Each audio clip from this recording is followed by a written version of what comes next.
untuk Bani Israel saja, namanya Yesus. Makanya Yesus mengaku, aku diutus hanya kepada domba yang sesat. Domba itu berarti Bani Israel. Jangankan disebut Bani Israel, cukup dengan mengatakan domba, maka itu jelas Bani Israel. Karena yang digelari domba hanya satu kaum, yaitu kaumnya Bani Israel saja. Di luar Bani Israel tidak digelari domba. Kalau ada di luar Bani Israel ngaku-ngaku domba, itu pasti serigala nyamar cuplis. Silakan. Oke, saudara. Kalau saya memahami konsep Anda berpikir, maka yang Anda sampaikan di mana amal soleh dan perbuatan itu yang menyelamatkan, yang taat kepada perintah Tuhan. Berarti saya bisa mengatakan bahwa itu konsep bahwa kita yang memilih untuk masuk surga, yang memilih untuk masuk ke dalam kehidupan kekal itu. Artinya kita yang memilih hak untuk masuk ke itu. Mau apa tidak, itu konsep Anda.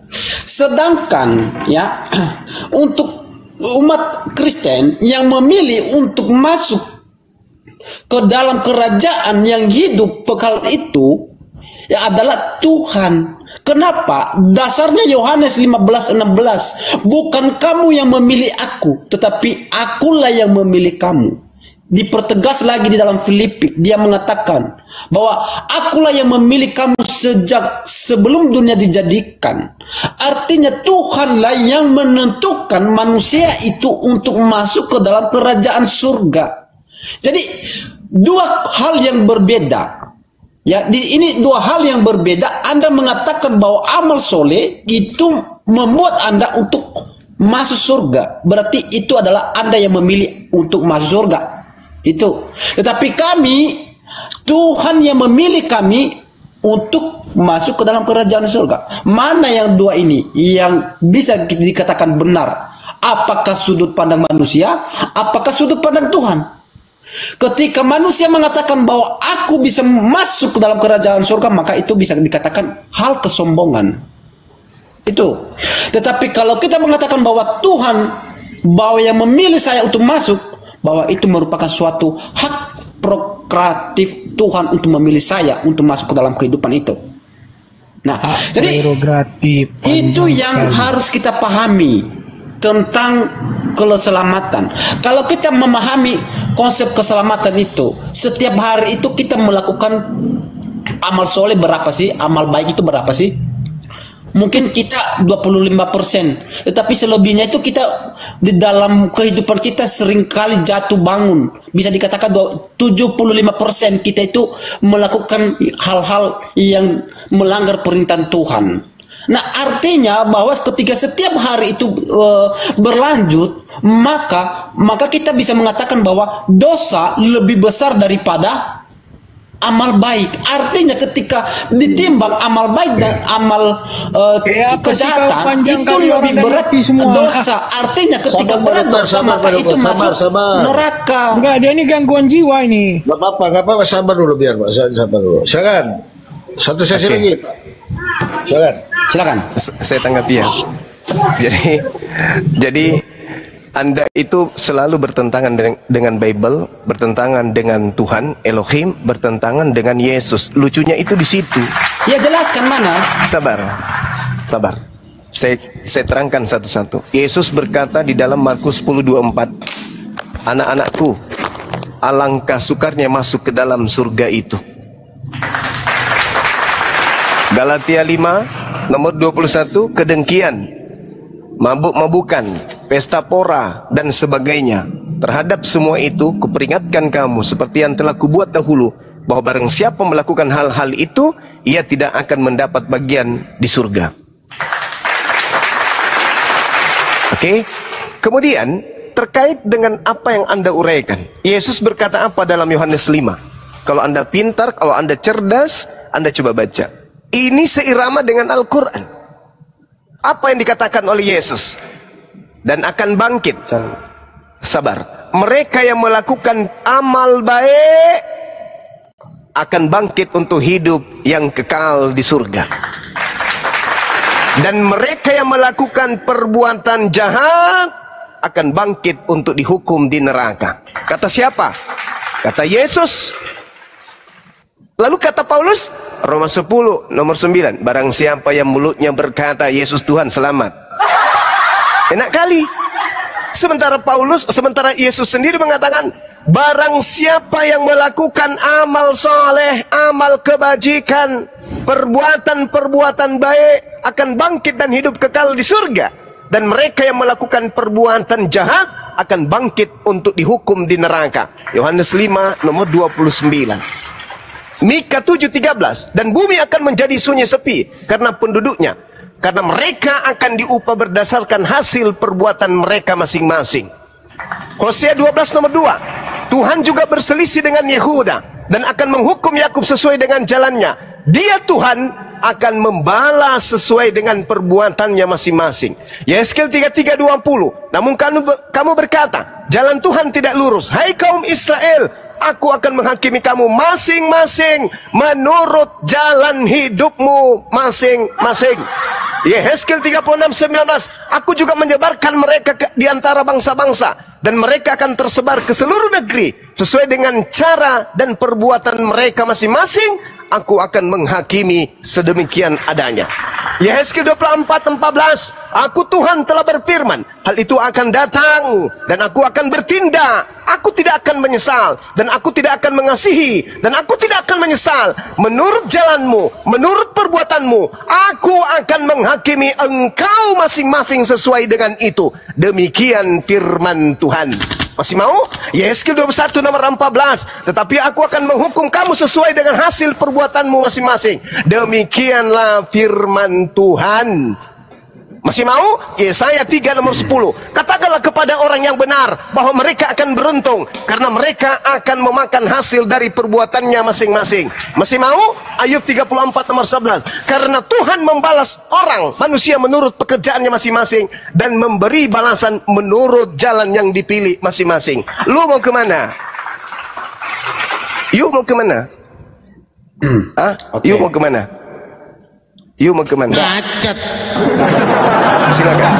Mau pulang begitu aku mau pulang ngomong. Oke. Saya rasa gini, tentang konsep keselamatan di mana itu saudara tetap mempertahankan tentang amal soleh. Oke, tidak apa-apa. Nah, maka saya mau mengatakan kepada kita, ya, bahwa ketika iman kekristenan, ya, itu bukan amal soleh yang menentukan kami itu untuk masuk ke dalam hidup kekal. Ketika kami, ya, ketika orang percaya, orang Kristen udah dipilih untuk percaya kepada Tuhan Yesus, maka dia sudah dilahirbarukan atau hidup baru. Maka manusia lama udah ditinggalkan, maka di dalam dirinya ada manusia baru.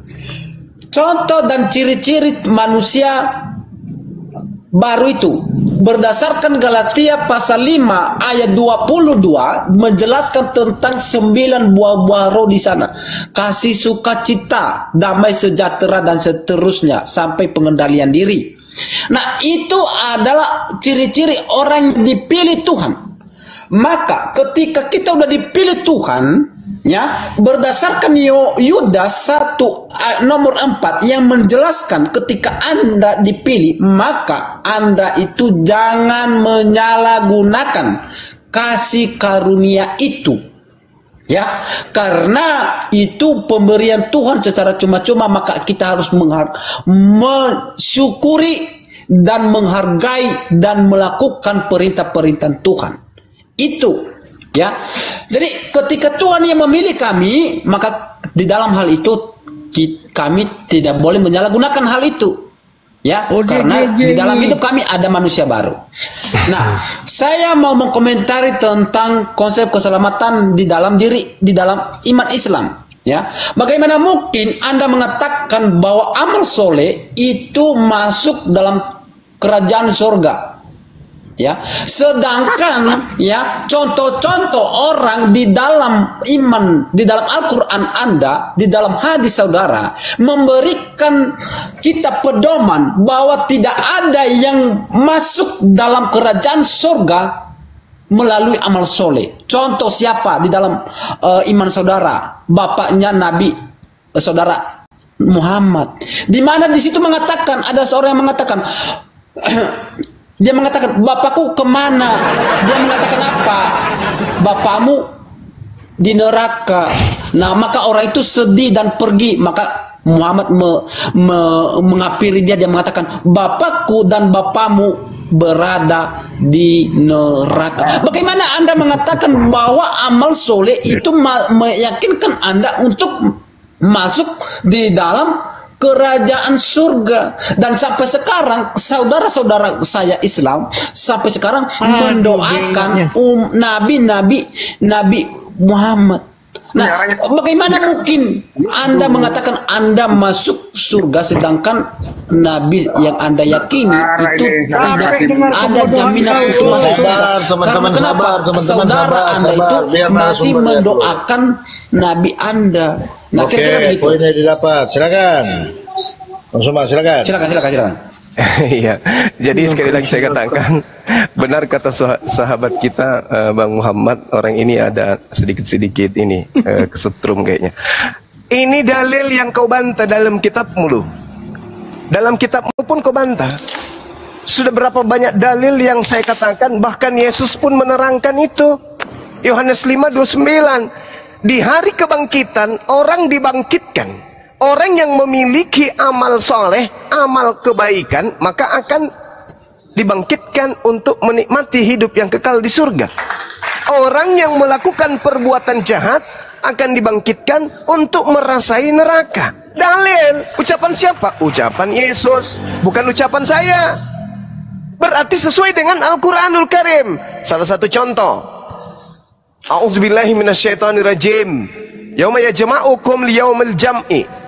Zalika yaumut taghabun. Wa may yu'min billah wa ya'mal salihan yukaffir anhu sayyi'ati wa yudkhilhu jannah tajri min tahtiha al-anhar khalidina fiha abada. Zalikal fawzul azim.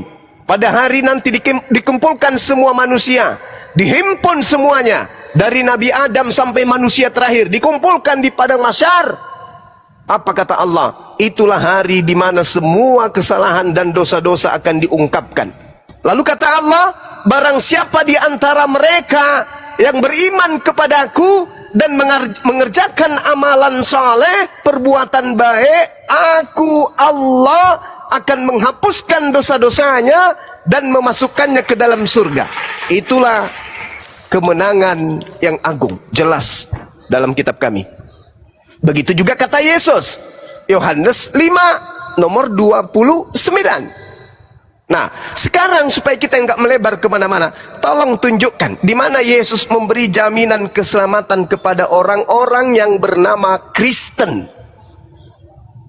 Coba, kalau di Al-Quran, innalladzina qalu rabbunallah tsumma istaqamu, jelas di Al-Quran itu. Barang siapa yang berkata Tuhanku adalah Allah, wa basyiru bil jannah, maka kabarkanlah kabar gembira, mereka akan mendapatkan surga. Siapa yang berkata Tuhanku adalah Allah, maka kabarkan berita ini, dia akan masuk ke dalam surga. Al-Quranul Karim, surah Fussilat, ayat berapa ini? Ayat 30 ya teman-teman. Silakan Anda baca. Nah sekarang tolong yang seirama. Barang siapa yang menyembahku, barang siapa yang mengibadahiku, barang siapa yang menuhankanku, barang siapa yang berkata Yesus adalah Tuhan, akan diselamatkan masuk ke surga. Tolong dalilnya, silakan, saya butuh.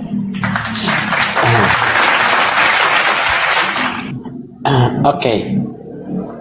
Untuk jaminan masuk ke dalam kerajaan surga itu sudah jelas disebutkan dan direkam di dalam Yohanes 14 ayat 6, ya. Akulah jalan dan kebenaran dan hidup, tidak ada yang datang kepada Bapa tanpa melalui aku. Itu sudah jelas. Tanpa Yesus tidak ada yang bisa masuk ke dalam kerajaan surga. Itu sudah jelas. Maka untuk itu ada orang-orang yang juga menyamar menjadi kebenaran, yang mengatakan bahwa ini adalah kebenaran, padahal itu bukan kebenaran. yang direkam di dalam Filipi pasal 3 ayat 2. Dia mencatatkan di sana, hati-hatilah terhadap anjing-anjing, hati-hatilah terhadap pekerjaan-pekerjaan yang jahat, hati-hatilah terhadap penyunat yang palsu. Ada nggak sampai sekarang yang penyunat palsu? Ada nggak? Itu pertanyaan bagi Anda. Penyunat palsu ada nggak sampai sekarang? Nah, jadi di dalam iman kami, Tuhan mengingatkan kepada kami supaya berhati-hati dengan ajaran-ajaran yang menyesatkan, dengan bidat-bidat. Ya, karena ada yang menyamar bahwa ini kami sudah disunat, bahwa kami ini adalah ini adalah suatu patokan kebenaran. Itu sebenarnya kebohongan.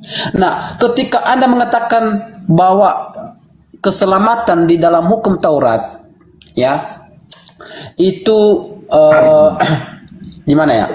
Anda mengatakan itu berdasarkan amal, karena di situ tidak ada kasih karunia. Kasih karunia itu dicurahkan 2000 tahun yang lalu, di mana manusia dan orang-orang Yahudi tidak mampu ya melaksanakan hukum Taurat itu. Manusia sering jatuh bangun dalam dosa, tidak sempurna. Maka Tuhan Yesus adalah yang sempurna, yang menjadi korban untuk menyelamatkan, untuk membebaskan manusia dari dosa, dari maut itu. Kira-kira begitu, saudara. Ditanya apa jawabnya? Oke. Kali ya orang. Tak ajarin gini. Tak ajarin. Kamu mencoba untuk menafsirkan kata tome di dalam bahasa Yunani di Filipi 3 nomor 2. Ini kesalahan fatal yang agamamu lakukan. Bukan kamu, tapi agamamu yang melakukannya. Iya, silakan. Dengarkan. Hati-hatilah terhadap guguk. Hati-hatilah terhadap pekerja-pekerja yang jahat. Hati-hatilah terhadap pemotong-pemotong palsu. Bukan penyunat di sini. Kalau sunat di dalam bahasa Yunani itu adalah peritomi. Sedangkan original teks yang digunakan di dalam Filipi 3 nomor 2 bukan peritomi, tetapi apa? Kata tome. Kata tome itu adalah pemotong. Bisa pemotong pajak, bisa pemotong ayam, pemotong sapi, pemotong rambut, dan seterusnya. Jadi jangan kau mencoba untuk nyindir-nyindir orang yang bersunat. Gak ada hubungannya ini. Ini kejahatan yang terselubung di dalam agamamu. Hati-hatilah terhadap anjing-anjing. Hati-hatilah terhadap pekerja-pekerja jahat. Hati-hatilah terhadap pemotong-pemotong palsu. Sedangkan pemotong yang namanya sunat, siapapun apapun caranya, dipotong pakai cangkul, pakai linggis, pakai gergaji mesin, yang namanya sunat wajib. Gak ada itu pemotong sunat palsu, gak ada. Jadi Anda dalami lagi Bible. Di situ diterangkan dengan sangat jelas bahwa kata tome itu adalah pemotong. Kata palsu itu tambahan, tak ada original teks palsu, nggak ada. Di situ hanya ada kata tome dari akhir Filipi 3 nomor 2. Jadi mungkin di gereja boleh, di sini jangan coba-coba menipu kami, ya. Kamu lihat original teks manuskrip tertua Filipi 3 nomor 2, tidak ada kata palsu di situ. Cuma dikatakan waspadalah, hati-hatilah terhadap pemotong. Mungkin pemotong kuku, pemotong gigi, pemotong rambut, dan seterusnya. Kemudian ketika Anda berbicara mengenai akulah jalan, akulah kebenaran, akulah hidup, akulah kebenaran, akulah jalan, apa emang sampai di situ? Enggak. Baca terus. Tidak ada yang sampai kepada Tuhan tanpa melalui aku. Nah itu Aku nih, Yesus, bukan melalui Paulus, tapi aku. Bukan melalui Yohanes, tapi aku. Bukan melalui Markus, bukan melalui Matius, tapi melalui siapa? Yesus. Aku. Tidak ada yang sampai kepada Tuhan tanpa melalui aku. Ini ucapan Yesus kepada siapa? Kepada Bani Israel yang menolak kerasulannya. Yesus, ya paman, lu siapa? Kami nggak percaya. Kami anak-anak Yakub. Tak percaya kamu. Kamu hanya anak zina. Kamu anak pantera, tentara Yahudi. Itu kata orang Yahudi yang menolak dia.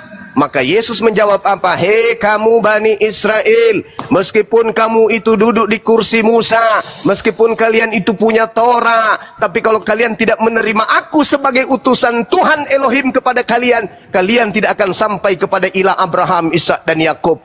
Itu maksudnya paman. Bukan berbicara kepada seluruh manusia. Hei orang Indonesia, ya paman, kalau kalian tidak melalui Yesus, kalian tidak sampai kepada Tuhan loh. Itu namanya kuclo. Ucapan Yesus hanya untuk Bani Israel yang menolak dia pada zaman itu. Jangan kau pakai hari ini, tembaga. Jadi kembali kepada tema kita. Tidak ada jaminan keselamatan kepada penyembah-penyembah anak orang. Tak ada. Satu dalil pun Anda bisa tunjukkan kalau ada. Alhamdulillah, di Islam apa kata Allah? Innal ladzina qalu rabbunallah tsumma istaqamu wa abshiru bil jannah. Siapa yang berkata Tuhan kami adalah Allah, kemudian mereka teguh pendirian terhadap ucapannya itu, di pertengahan kalimat Allah mengatakan, bergembiralah kamu dengan memperoleh surga yang dijanjikan kepadamu. Amin. Nah sekarang mana? Yang menyembah anak orang mana? Coba jaminannya, silakan.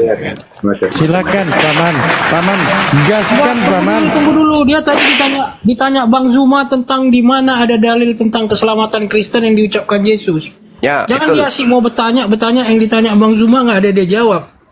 Benar. Diskusi kau, jangan gaya kau aja kau bawa ke sini, ya. Tadi kan ada ditanya Bang Zuma, kalau Anda bicara tentang keselamatan dalam Islam. Tadi dibalas oleh beliau bahwa di mana pula janji keselamatan yang dikatakan Yesus kepada orang Kristen. Ya, kepada orang Kristen. Kristen ya, sekali lagi. Aduh, Kristen keselamatan buat Kristen. Ya, ayo. Oke, udah ya. Keselamatan itu diberikan bukan hanya kepada umat Kristen. Berdasarkan Yohanes 3:16 itu karena besar kasih Allah akan dunia, itu dunia. Keselamatan itu diberikan kepada dunia menyeluruh. Ketika Anda percaya dan mengikut Tuhan Yesus, itu Anda ya termasuk adalah orang yang dipilih dan orang yang diselamatkan. Jadi Anda jangan mengkelompok-kelompokkan bahwa itu keselamatan hanya diberikan untuk umat Kristen. Keselamatan itu diberikan secara universal, secara holistik. Anda harus paham itu. Dunia itu berbicara tentang segalanya beserta isinya.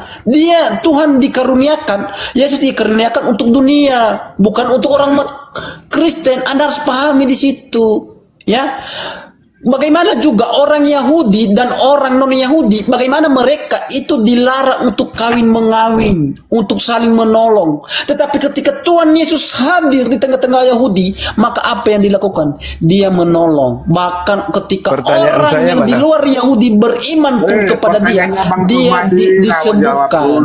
Itu saudaraku, jangan anggap maparan kemana-mana. Tapi kamu nggak jawab pertanyaannya Bang Zuma. Apa yang keselamatan itu kan saya udah kasih tahu, itu untuk dunia universal. Apa yang terjawab itu? Apa yang terjawab? Anda yang kita bicara Islam, lalu Islam. Bang Zuma udah jawab. Anda ngomong ke tempat lain, dia jawab lagi. Tadi dia mau start tahta gitu juga. Sekarang yang dituntut itu apa yang ditanya Bang Zuma, dan itu jadi apa yang mesti dijawab karena orang di bawah juga tanya. Ya, yang ditanya tadi ya kan, keselamatan buat orang Kristen itu mana jaminannya dari Yesus, bukan dunia ya. Kalau dikatakan dunia, banyak orang nggak percaya sama Yesus. Yang buat orang Kristen, ada nggak Yesus pernah sebutkan kata Kristen dan jaminan untuk Kristen? Jawab yang jelas. Saya harap kita kita bisa memahami sebuah arti kata ya. Kita jangan membatasi diri kita untuk memaknai kata itu. Jadi kita hanya mengkelompokkan. Jadi saya rasa saudara memiliki pemahaman yang memiliki pemahaman dan pengertian yang bisa luas, wawasannya yang baik. Jadi saya harap begitu. Ya. Jadi kalau wawasannya tidak luas, sempit, maka coba Anda belajar lagi ya. Saya izin sebentar ya, Guru Daya. Izin sebentar ya. Silakan. Begini saudara, paham ini ya. Yesus sendiri mengatakan ya, dengar kamu baik. Yesus sendiri mengatakan bahwa aku tidak berhak menanggung surga atau menyiapkan surga. Justru Tuhannya lah atau Allah Bapa yang berhak menyiapkan surga. Di mana dalilnya? Di dalam Matius 7 nomor 21. Bukan setiap orang yang berseru kepadaku Tuhan, Tuhan akan masuk ke dalam kerajaan surga, melainkan dia yang melakukan kehendak Bapakku, Allahku. Oleh sebab itu Yesus tidak sanggup menanggung surga, maka ya dari itu Yesus berkata, akulah jalan dan kebenaran dan hidup. Tidak ada seorang pun yang datang kepada Bapa kalau tidak melalui aku. Itu Yohanes 14:6. Nah, itulah sebabnya kenapa Yesus tidak bisa menanggung surga, menyanggupi surga untuk kamu. Paham? Paham kan? Oke, udah. Saya harap Anda harus memahami siapakah yang dimaksud di situ. Ya, yang dimaksud yang mengatakan Tuhan, Tuhan, ya. Ya, Tuhan mengatakan, aku tidak mengenal engkau. Siapakah dia itu? Adalah orang yang menyalahgunakan kasih karunia. Yang dimana mereka itu adalah orang yang menyelusup di tengah-tengah orang Kristen. Yaitu orang-orang yang telah lama ditentukan untuk dihukum. Jadi itulah orang itu yang menyelusup di tengah-tengah umat Kristen yang mengaku saya Kristen. Padahal dia itu bukan Kristen. Itulah orang itu. Anda harus pahami, orang yang menyalahkan kasih karunia itu, yang orang itu. Nah, itu yang harus pahami dulu. Saya bukan sombong ya, sorry ya. Saya orang medis, saya dokter. Saya terbiasa menghadapi orang gangguan jiwa. Orang ini gangguan jiwa, dewa kebesaran. Dasarmu dari mana kamu bilang aku gangguan jiwa? Dasarmu dari mana? Dengan ya Agung, dari mana? Ya, cakap Anda itu waham dan berpindah-pindah topik tanpa sebab. Ciri-ciri awal gangguan jiwa, ya ada bipolar di diri Anda itu. Yang gangguan jiwa itu adalah orang yang mengklaim yang tidak berdasarkan yang tidak berdasarkan fakta. Ya kan? Itu yang gila. Sekarang, ya, justru itu. Sekarang itu cuma yang bisa saya sampaikan. Kemarin kita udah diskusi. Buktikan kepada saya kalau saya itu Adinda Ardiansa juga udah kita diskusi. Pak Kamal, biarkan aja Pak Kamal. Dengan mudah mengatakan Siap. Bentar. Udahlah, kita diskusi yang baik. Nggak usah kita mengklaim gila kayak gila. Nggak usah. Tidak layak dia disebut. Pak Palobo, host Pak Palobo, dikondisikan Pak Palobo. Nah, itu kan udah mulai di-mute. Jadi tolong kita jangan di-mute di sini ya. Kita netral di sini. Nggak ada penghujatan di sini. Satu. Silakan, lanjut Bang Suma. Iya, jadi gini Bung, Yesus itu adalah guru. Masakan Yesus itu dikala pintar, dikala cerdas oleh Lukas. Lukas bukan nabi, Lukas bukan rasul, dia bukan utusan Tuhan, dia bukan disebut anak Tuhan, si Lukas ini. Tapi dia mampu menyebut kata Kristen. Dia mampu menjuluki Paulus sebagai tokoh Kristen. Coba Anda baca Kisah Para Rasul 24 nomor 5. Lukas bisa kok menyebut kata Kristen itu. Dalam bahasa Yunaninya disebutkan kemudian Nasorios. Bisa kok Lukas. Kenapa Yesus yang guru, yang bahkan Tuhan menurut kalian tidak menyebut kata Kristen itu? Sebagaimana Nabi Musa menyebut kaumnya Yahudi, Israel, Bani Yehuda, Bani Yakob. Selayaknya Daud menyebut Bani Israel, Bani Yakob. Selayaknya Nabi Musa menyebut itu. Selayaknya Nabi Abraham menyebut keturunannya. Selayaknya kemudian Salomo menyebut kaumnya. Yesus juga menyebut kaumnya. Kenapa kemudian Yesus tidak menyebut kata Nasorios itu? Kenapa? Yang saya minta adalah pengakuan Yesus jaminan keselamatan kepada orang-orang yang mengaku dirinya Nasorios atau Abu Dasara atau Kristen atau pelaku bidat dalam pandangan Yudaism. Kenapa Yesus tidak menyebut nama Nasorios? Kalau Kristen ini adalah kelompok yang dibenarkan oleh Tuhan, yang dibenarkan oleh utusannya yang bernama Yesus, kenapa kata Nasorios itu haram jadah? Tidak pernah disebutkan oleh Yesus. Sementara Lukas menyebutkan ketika orang-orang Yahudi mengatakan apa terhadap Paulus. Coba kau baca di dalam Kisah Para Rasul 24 nomor 5. Ternyata telah nyata kepada kami Bani Israel bahwa Paulus ini adalah penyakit sampar, manusia yang menimbulkan kekacauan di antara semua orang Yahudi di seluruh dunia yang beradab, dan bahwa Paulus ini adalah tokoh dari sekte Nasoraios. Lukas bisa menyebut itu, orang Yahudi bisa menyebut itu. Kenapa Yesus tidak menyebut agamamu? Kenapa? Jawab. Oke.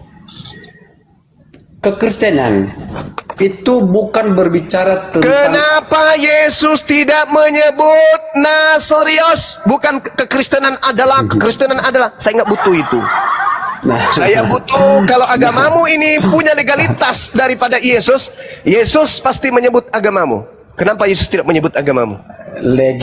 Legalitas. Ya, nanti kalau kita masuk ke sana udah beda lagi. Jadi yang saya minta jaminan keselamatan, coy. Tadi Yohanes 5 nomor 29, coy. Tolong kita saling menghargai, coy. Kita ini mengajarkan edukasi kebenaran kepada anak bangsa. Bukan salah, lapor, keliru, lapor, kalah debat, lapor, sakit hati dengan penjelasan kebenaran, lapor, kayak setan aja kalian. Lapor sama majikannya, setan yang lebih besar. Kenapa? Kita kalah argumen, gimana dong? Kalau masalah melapor itu sebenarnya udah bukan ke situ maksudku. Kisah Para Rasul, si Lukas menyebutkan dengan jelas orang-orang Yahudi pada masanya menyebut kata Nasorios. Oke. Kenapa Yesus tidak menyebut wahai murid-muridku Nasorios? Kenapa? Oke. Udah. Kekristenan itu bukan berbicara agama. La haula wala quwata illa billah. Saya tidak tahu Kristen itu apa. Saya nggak tanya itu. Saya tidak tanya. Kristen adalah bukan. Yang saya tanya, Lukas bisa menyebut kata Nasorios.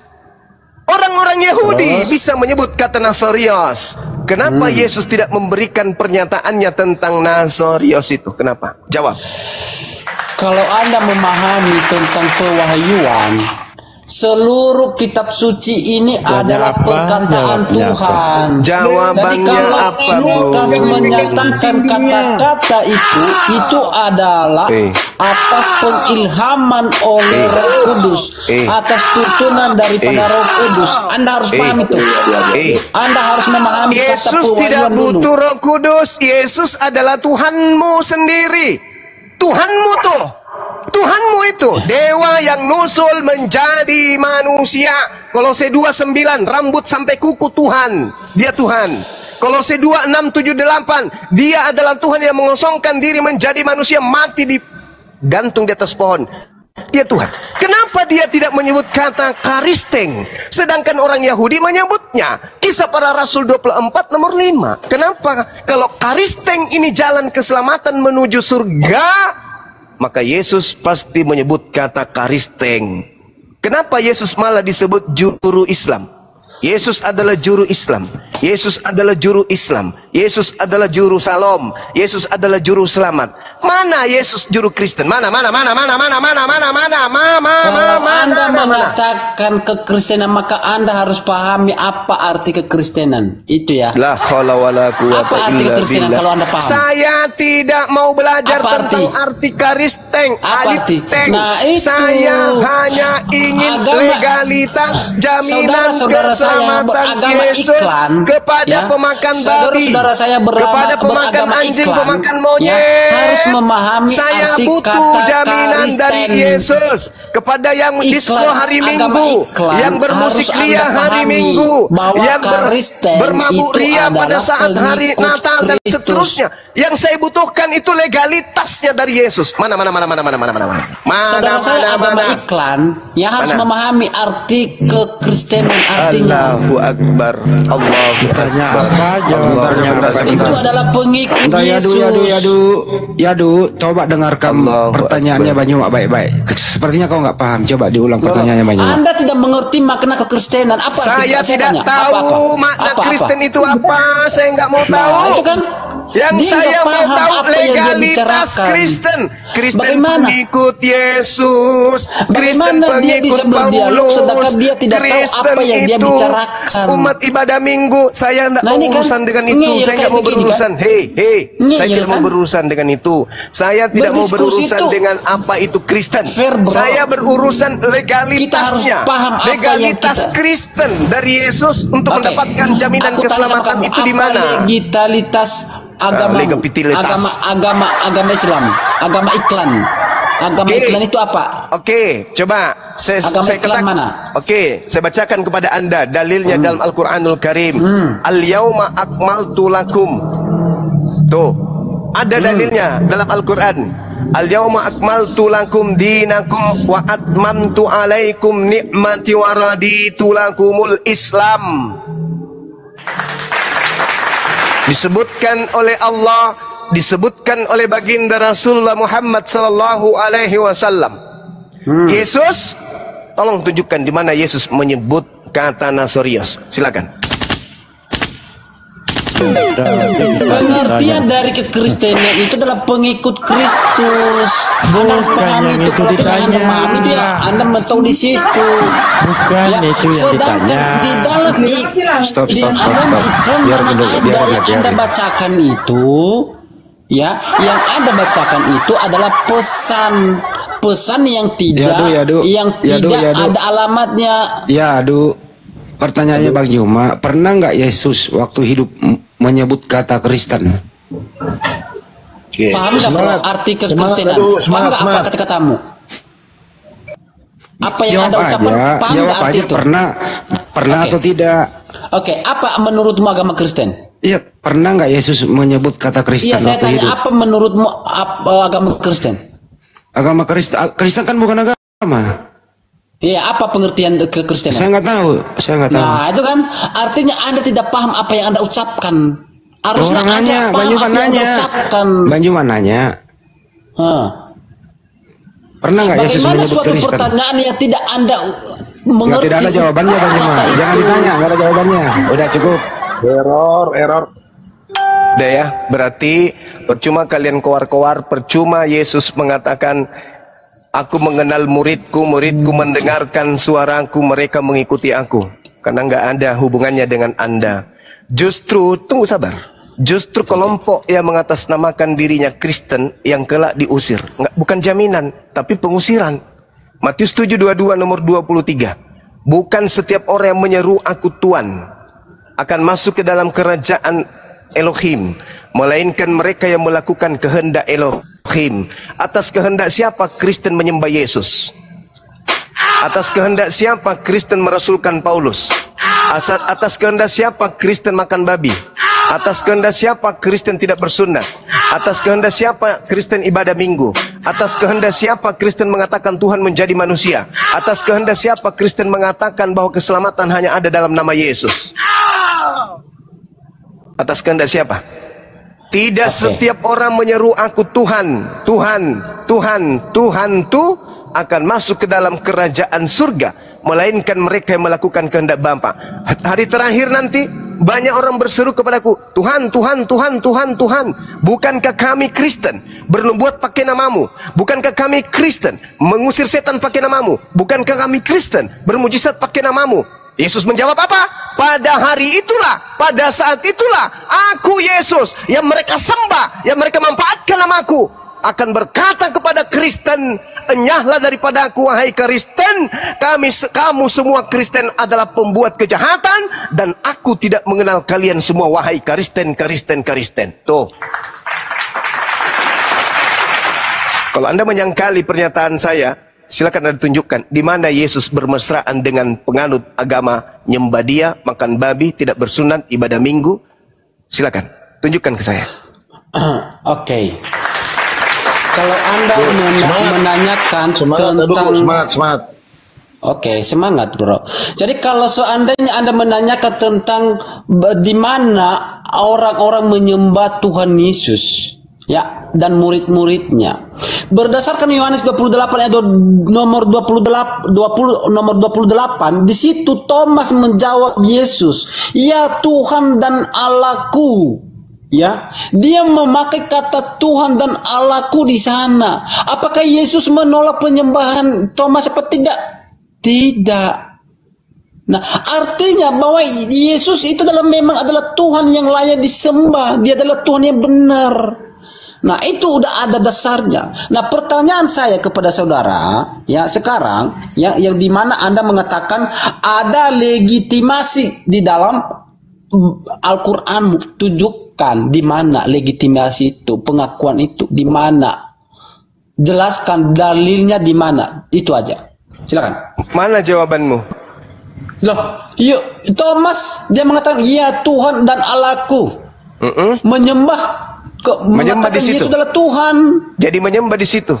Ya iya kan dia mengatakan Yesus adalah Tuhan dan Allahnya. Ah, kemarin saya ke Medan. Oke. Di bandara ada seorang perempuan yang tingginya hampir 2 meter. Tegap, rambutnya pirang. Duduk di samping saya. Pada saat duduk tinggi kami sama. Begitu dia berdiri, apa kata saya? Ya Allah ya Tuhanku. Apakah dia Tuhanku? Apakah perempuan ini Tuhanku? Hei. Kalau Anda mengatakan analogi itu bagaimana Anda mengatakan bahwa dia itu adalah Tuhan, sedangkan dia itu adalah sama seperti Anda manusia? Yesus apa bedanya kucluk? Bahkan Yesus lebih hebat lagi Yesus mengatakan apa? Bahwa dia aku dari atas, Anda dari bawah. Anda sudah melebar kemana-mana ini. Anda sudah melebar kemana-mana ini. Loh, kan Anda sudah melebar kemana-mana. Kamu bilang Tuhan. Tadi itu kan Thomas dari... Anda bawa. Tadi Thomas Anda bawa. Saya bawa perempuan bule. Saya berkata di depan perempuan bule. Ya Allah ya Rabb. Takjub saya. Takjub. Terheran saya. Begitu tinggi wanita ini. Itu takjub. Bukan berarti saya menganggap wanita ini Tuhan. Begitu juga si Thomas. Dia takjub. Kok bisa ya? Sudah dibolongin, lambungnya masih hidup. Kok bisa ya? Takjub. Kalau Anda memaksakan Thomas ini menyembah Yesus, pertanyaan saya, Anda pengikut Thomas atau Anda pengikut Yesus? Analogimu itu harus pertanyaan saya itu dari pertanyaan siapa saya, Anda apakah Anda itu? pengikut Thomas atau Anda pengikut Yesus? Yesus Ya, tidak pernah Yesus menyembah lah. kepada anak Maria. Pengikut Yesus. Kalau begitu kenapa Anda menuhankan Yesus sementara Yesus menuhankan Elohim? Kami bukan menuhankan, tapi dia itu adalah Tuhan.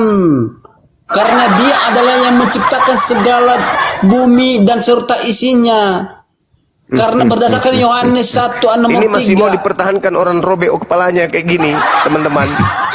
Yesus katanya yang menciptakan bumi dan segala isinya. Hotel lagi nanti. Enggak ada hotel. Anda kan tidak memahami. Di mana Yesus mengaku akulah yang menciptakan? Di mana? Oke.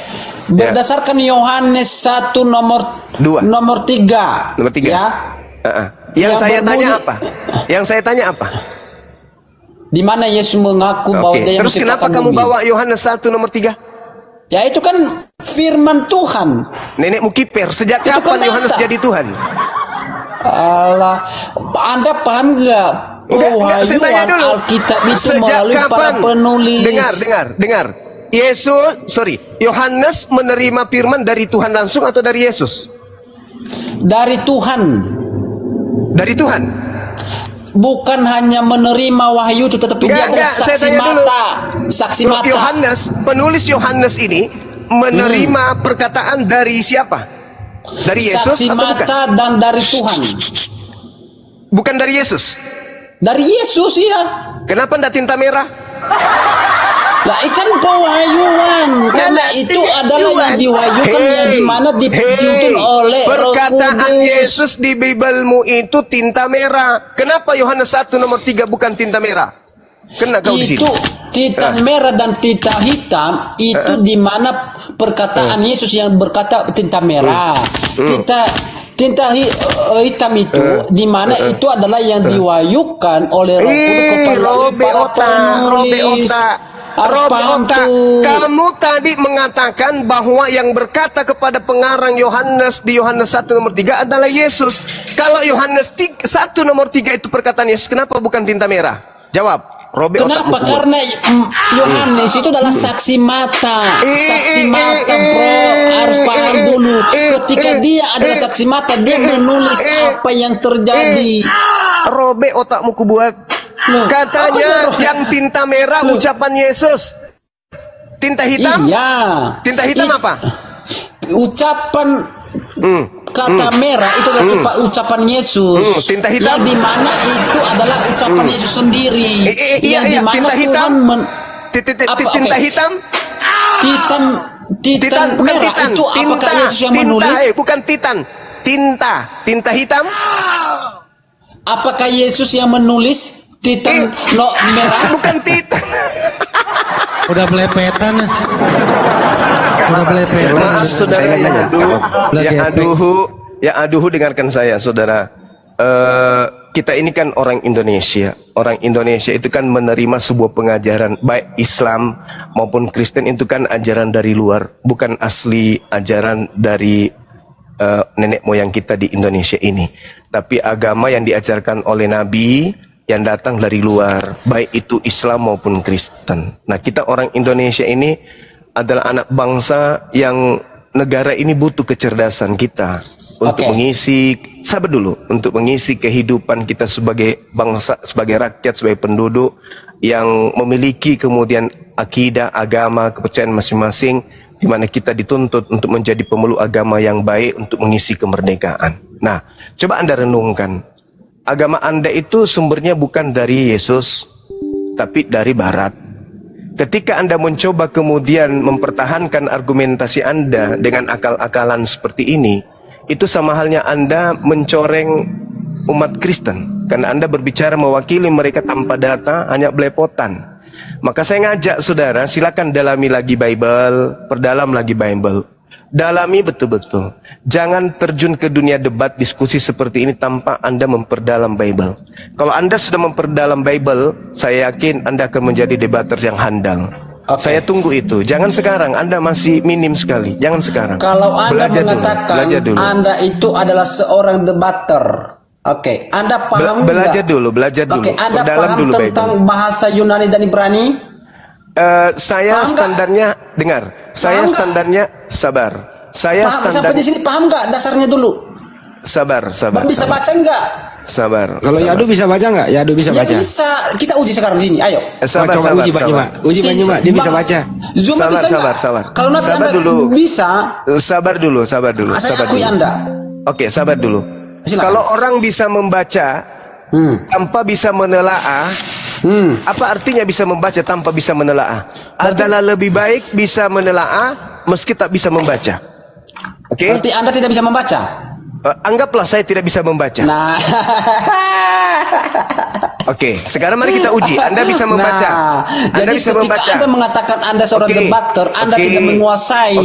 Baik, itu berarti itu adalah omdong. Baik. Gitu.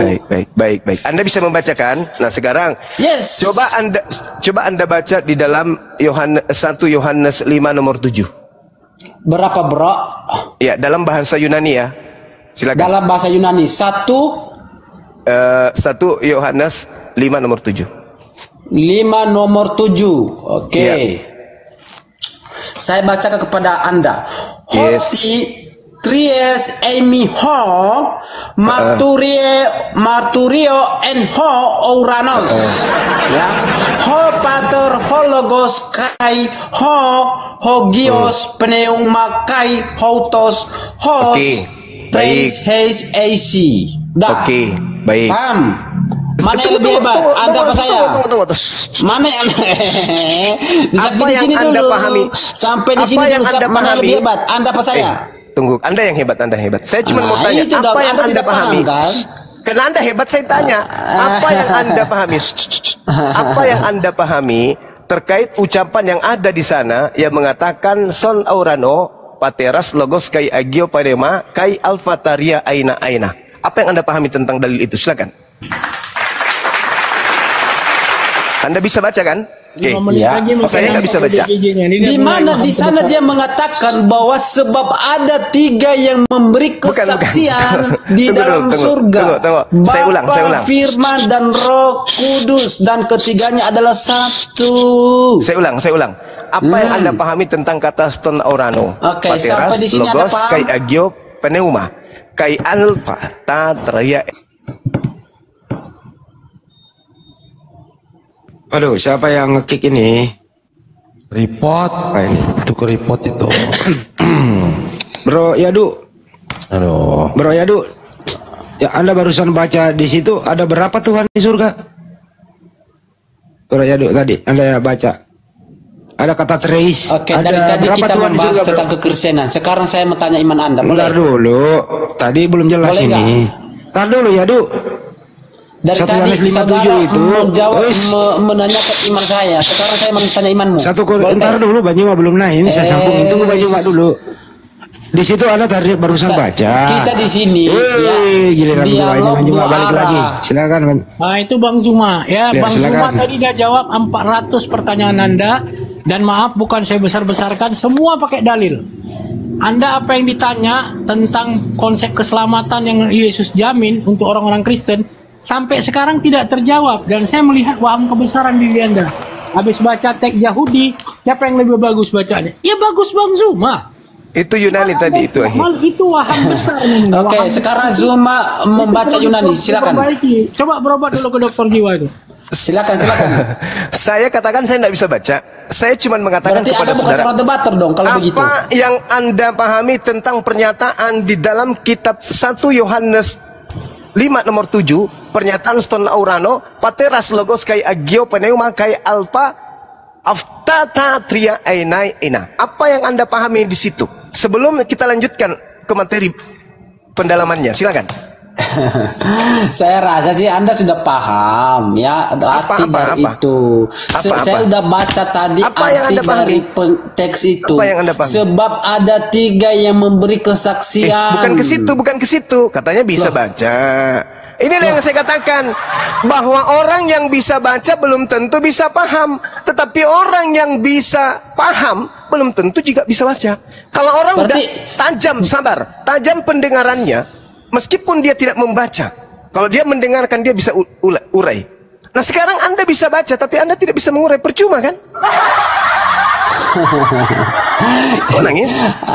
Dari mana Anda mengatakan saya tidak bisa mengurai? Ini berbicara tentang keesaan kesatuan Allah yang disebut Allah Tritunggal itu, bro. Satuan Tuhan.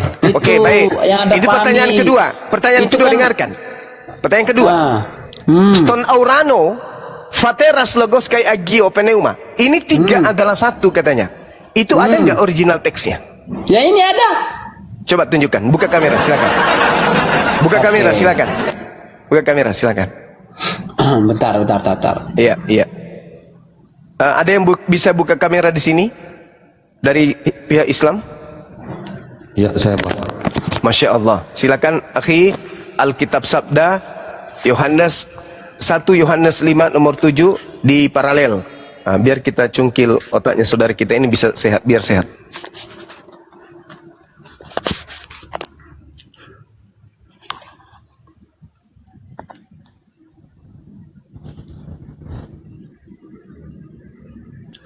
Bentar. Awas muka kelihatan. Enggak.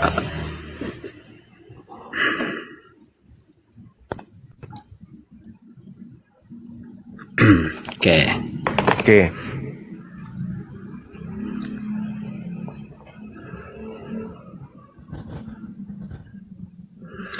Langsung aja dibuka Pak Haji. Nih. Ini nih. Ouranos. Ini berbicara Bung, itu translator dari bahasa Indonesia ke Yunani yang saya minta manuskrip, number kodenya. Loh ini kan dasarnya kan, ini kan number kodenya manuskrip kan? saya. Karena Ya, yang kan? saya tahu di 1 Yohanes 5 nomor 7 itu hanya ada apa? 3754, 1510, 5140 dan 3140. Ya, oke, mana datamu? Mana datamu? Mana Ya, yang ini, Anda maksud di sini? Oke. Coba Ahi. Nah, Silakan, tuh. silakan. Tuh, itu di sebelahmu. Tuh. Silakan. Itu di sebelahmu. Mana? tutup. Jangan dimatikan. Tuh. Mana? Dia berakhir di kodeks berapa? Angka berapa itu?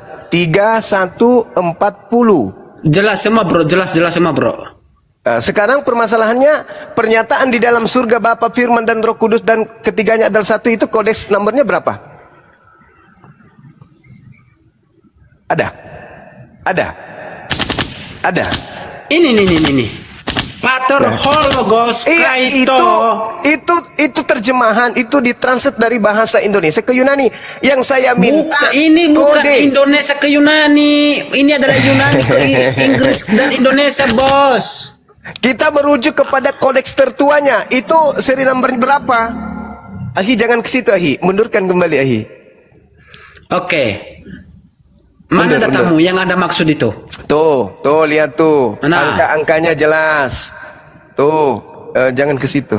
Enggak paham ya. Kembali ke paralel, jangan ditekan. Maaf, Ahi. Ya, ke bawah. Ke bawah. Nah, tuh. Ada nomornya tuh. Satu ayat saja yang perjanjian naik lagi. Silakan. Naik lagi. Nah, perlihatkan. Yang ada nomornya hanya sampai pada kata yang memberi kesaksian. Setelahnya, tuh. Itu tidak ada nomornya. Kiri kanan lagi, kanan lagi, Ahi. Kanan lagi. Nah, tuh. Mana yang di dalam surga Bapa, Firman dan Roh Kudus dan ketiganya satu, mana? Nomor berapa dia? Lepaskan kliknya, Ahi. Sekonnya dilepasin. Mana? Anda paham mana? itu Mana? Tries. Tries itu artinya apa? Tiga. Ini. Ya. Hoti, kemudian apa? Hoti Tries. Treis, Marturewo. Sekarang pertanyaan saya, di surga yang memberi kesaksian Bapa, Firman dan Roh Kudus itu kodeks nomor berapa? Seri nomornya berapa? Ada nggak? Coba lihat tadi pertama. Ada nggak? Hoti Tries. Coba lihat Hoti Tries. Serial nomornya berapa? Tries itu tadi. Mana Tries? Tries 3 kan? Ada yang kan? Yang kita tanya lu. Dan ketiganya adalah satu, itu seri nomor berapa? Jadi tidak itu penjelasan ada. Dari 3 itu penjelasan dari 3, Bro. Tidak ada. Betul. Oke. Ketiganya adalah satu, itu tak ada. Teman-teman. Nggak ada. Jadi sebenarnya 3 dalam 1 Trinitas itu tidak ada dalam kodeks tertua. Harus Anda pahami ini di garis ini di dalam ditambah-tambahkan. Makanya kurung. Pantaslah teman-teman, pantaslah ini dalam ketika kurung. teman-teman Kristen kita mintai mana pernyataan Yesus kalau dia adalah Tuhan dan yang menuhankan dirinya adalah mendapat jaminan keselamatan, itu tak ada. Kenapa? Karena memang hanya dibuat-buat. 3 Bapa Ini hanya itu dibuat-buat Bapa, ini. Anak dan Roh Kudus itu penjelasan dari Itu hanya dibuat-buat. Otitries. Itu hanya dibuat-buat. Tidak ada dalilnya, tidak ada dalilnya. Loh, itu hanya dalilnya dari dibuat-buat. atas ini tadi. Tries itu Kamu hanya mentranslate dari bahasa Indonesia ke bahasa Yunani. Yang Ini kita dari ceritakan Yunani di ke sini Indonesia, adalah Bos. kodeks tertua. Itu yang kau terjemahkan itu hanya bahasa Indonesia ke bahasa Yunani. Siapapun bisa. Yang kita minta adalah kodeksnya, seri Tadi nomornya. ada konteksnya tadi sama Anda itu tadi kan yang 3 itu kan? Coba Seri yang lagi. 3 tadi, yang Mana? Ya, tiga menjadi itu kan? saksi. 3 kan? Sebab ada 3. Udah ada 3. jelas itu kan? Terus mana? Yang menjadi satu mana? Yang menjadi satu mana? Mana? Ketiganya Yang adalah menjadi satu, nggak ada ini di sini, Mana? kosong. Mana? Kosong, nggak ada. Yang satu itu berbicara tentang keesaan dan surga ada Bapa, Firman dan Roh Kudus. Muntah. Agama gue gitu kali. Makanya saya bilang, saudara. Makanya saya katakan kepada kamu, kita ini orang Indonesia kan. Saya bahas tentang kita Islam, ini boleh? orang Indonesia, anak-anak yang Boleh nggak cerdas. saya bahas Islam? Boleh nggak saya bahas anak-anak Islam? yang cerdas. Kita ajarkan keturunan kita Boleh untuk nggak saya beragama bahas dengan Islam? cerdas. Jangan itu udah jelas, itu kita tri. menipu, jangan kita membohong. Ada 3 yang bersaksi di surga, tak masalah. Bersaksi di surga ada 3. Yang pertama Itu. Bapak, oke. Kemudian yang kedua Anak, oke. Ya. Kemudian yang ketiga Roh Kudus, oke. Bersaksi kan? Ya. Nah, dan yang ketiganya adalah satu, itu tidak ada original teksnya, Cak Ayu. Yesus mengatakan aku dan Bapa adalah satu, itu yang disebut Yesus adalah mengatakan Esa aku dan itu. Bapa adalah 2, Yohanes 8. Di mana aku Nomor 15, nomor 16, nomor 17. malu-malu. Nah, ini dulu ini. Dari mana Izin, Bang Yesus Suma. mengatakan aku dan Bapa 2? Oke, Mana? Kalau sabar ada dulu, sabar dalilnya? ya dulu. Mana? Kalau mana, ada mana? dalilnya, Mana? oke, kita tunjukkan Yohanes 8. Oke ya. Oke. Sabar Bang Suma. Kami ada parit gantian dulu sama Bang Jibril, nanti naik lagi Deng. Kami ada Bang Parit ya, gantian dulu sama Bang Oke. Parit. Ya, oke. Kita buktikan Berapa? Yesus 8 berapa? mengaku Udah. aku dan Bapa adalah 2. Di mana? Mana? Oke. Oke, kita lihat di dalam Yohanes ya, teman-teman. Yohanes 8, Yesus berkata, Nomor berapa? tunggu. Yohanes 8, nomor 16, nomor 15 mulai coba. Kamu menghakimi menurut ukuran manusia. Aku tidak menghakimi seorang pun. Dan jikalau aku menghakimi, maka penghakimanku itu benar. Sebab aku tidak seorang diri. Di mana? Berdua di situ aku dan Bapa 2. Kalau Yesus tidak seorang diri berarti tunggu. Kalau Yesus tidak seorang diri berarti dia lebih dari 1, betul? Itu mana yang aku tanyakan, mana Yesus mengatakan aku dan Bapa 2? Di mana? Kutanya dulu. Aku tidak seorang diri. Aku tidak Di seorang mana? diri. Oke. Aku tidak seorang diri, tetapi aku bersama dengan Bapa yang mengutus aku. Aku tidak seorang diri, tetapi Ya, aku mana kan- bersama dengan Bapa. Berarti Iya. berapa? Aku dan Bapa berapa? Yesus dan Bapa dan Roh Kudus itu memiliki 3 pribadi Ngaco. yang di mana yang Esa. Ngaco. Yang aku Coba tanya lihatlah, mana wahai kata rakyat Yesus? Indonesia. Mana kata Yesus Tengoklah mengatakan ini. aku dan Bapa 2? Mana Yesus aku dan Bapa 2? mengatakan, aku tidak seorang diri loh, tetapi aku pembohong. bersama dengan Bapa. Jangan menipu di sini, bro. Kalau Saya Anda ulang. mengatakan Kau aku dan yang Bapa, Saya ulang. Yesus berkata dalam Yohanes 8 nomor 16, jikalau aku menghakimi, maka penghakimanku itu betul, sebab aku tidak seorang diri, tetapi aku memang bersama Yesus itu dengan kan Bapa.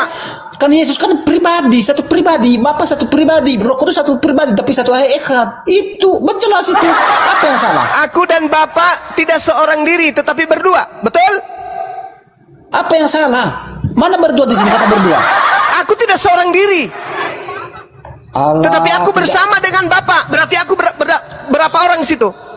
Artinya ketika dalam penghakiman itu bukan hanya mengatakan Yesus, Artinya, itu juga artinya. penghakiman. Oke, saya lanjut nomor Artinya 17-nya. begitu. Dengar. Yesus mengatakan